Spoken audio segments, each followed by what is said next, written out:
అందరికీ జై భీమ్. నేను మీ మిత్ర.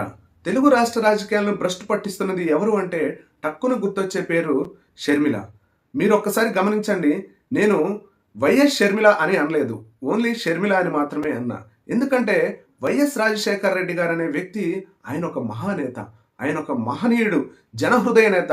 అనేక మంది గుండెల్లో చనిపోయినా కూడా పదిలమై ఉన్నటువంటి నాయకుడు ఎవరైనా ఉన్నారంటే ఆయన వైఎస్ రాజశేఖర్ రెడ్డి గారు. ఆయన యొక్క పేరును అడ్డు పెట్టుకొని షర్మిల గారు వారి యొక్క పబ్బం కడుపుకోవడానికి రాజకీయాలు చేస్తున్నారు. కానీ రాజన్న ఆ విధంగా లేదు.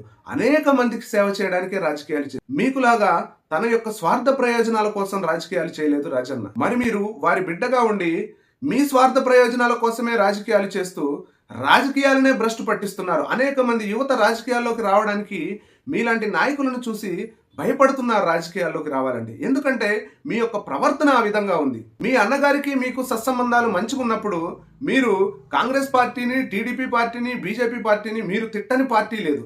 ఇష్టం వచ్చినట్లు తిట్టారు అన్ని పార్టీలను, అన్ని పార్టీ నాయకులను.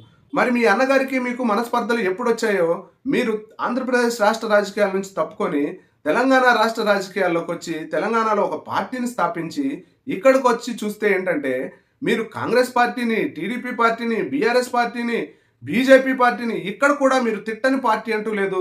ఆ పార్టీలో ఉన్నటువంటి ప్రతి ఒక్క నాయకుడిని మీరు ఇష్టం వచ్చినట్టు, ఆ నోటికి అదుపు లేకుండా ఇష్టం వచ్చినట్టు మీ నోటికి ఎంత మాట వస్తే అంత మాట తిట్టారు. మరి మీరు స్థాపించిన పార్టీని నడపలేక కాంగ్రెస్ పార్టీలో విలీనం చేసి కాంగ్రెస్ పార్టీలో జాయిన్ అయ్యారు. కాంగ్రెస్ పార్టీలో జాయిన్ కాకముందు కాంగ్రెస్ పార్టీలో ఉన్నటువంటి నాయకులను ఎంత దుర్మార్గంగా తిట్టారంటే, ఎంత నీచంగా తిట్టారంటే ఇష్టం వచ్చినట్టు తిట్టారు. మీకు అర్హత లేకపోయినా కూడా రాజన్న బిడ్డ అనే ఒక్క ఉద్దేశంతో మీకు ఆంధ్రప్రదేశ్ పిసిసి అధ్యక్ష పదవి ఇస్తే, పిసిసి అధ్యక్ష పదవి ఎంత గొప్పది అంటే ఎంతో కష్టపడ్డా కూడా కాంగ్రెస్ పార్టీలో మండల అధ్యక్ష పదవి రాదు. కానీ మీరు రాజన్న బిడ్డ అనే ఒక్క కారణం చేత కాంగ్రెస్ పార్టీ మీకు పిసిసి అధ్యక్ష పదవి ఇచ్చారు. మరి మీ ప్రవర్తన ఏ విధంగా ఉండాలి? పిసిసి అధ్యక్ష పదవిలో ఉండి మీరు కాంగ్రెస్ పార్టీకి వన్నె తెచ్చే విధంగా ఉండాలి. కానీ మీరు చేస్తున్నది ఏమిటి? కాంగ్రెస్ పార్టీకి వన్నె తేవడం కాదు కదా, కాంగ్రెస్ పార్టీని ఆంధ్రప్రదేశ్లో భ్రష్టు పట్టిస్తున్నారు. మీ చర్యలు ఏ విధంగా ఉన్నాయంటే మీ ప్రతి మాట కూడా ప్రతీకార వాంఛతోటే ఉంది.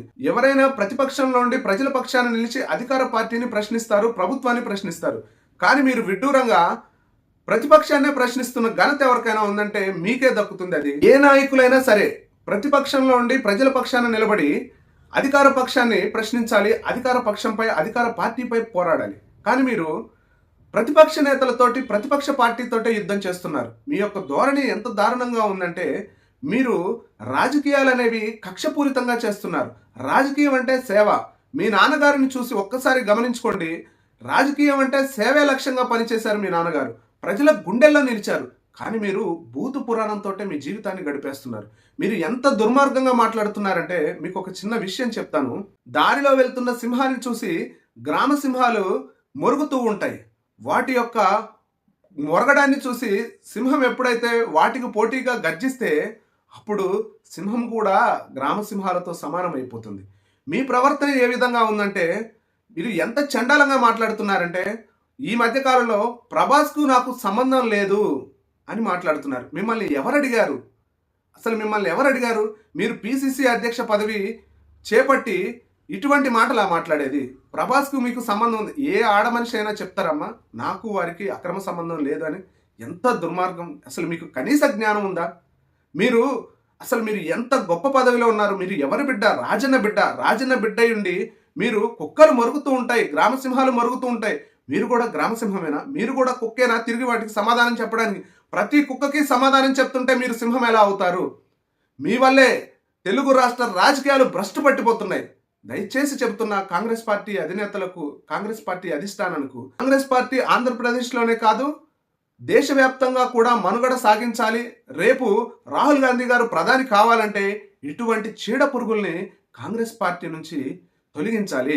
షర్మిల గారు రాజకీయాల్లో ఒక చీడ పురుగులాగా మారిపోయారు. కేంద్రంలో కాంగ్రెస్ పార్టీ అధికారంలోకి రావాలన్నా రాహుల్ గాంధీ గారు, రాజన్న కలలు కన్నారు రాహుల్ గాంధీ గారిని ప్రధానిగా చూడాలని. రాహుల్ గాంధీ గారు ప్రధాని కావాలన్నా ఇటువంటి చీడ పురుగులను రాజకీయాల నుండి దూరం చేయాలి, కాంగ్రెస్ పార్టీ నుంచి బహిష్కరించాలని ఈరోజు నేను మీకు తెలియజేస్తున్నాను. ఈ వీడియోపై మీ యొక్క అభిప్రాయాన్ని కామెంట్ రూపంలో తెలియజేయండి. ఈ వీడియో మీకు నచ్చినట్లయితే లైక్ చేసి సబ్స్క్రైబ్ చేసుకోగలరు.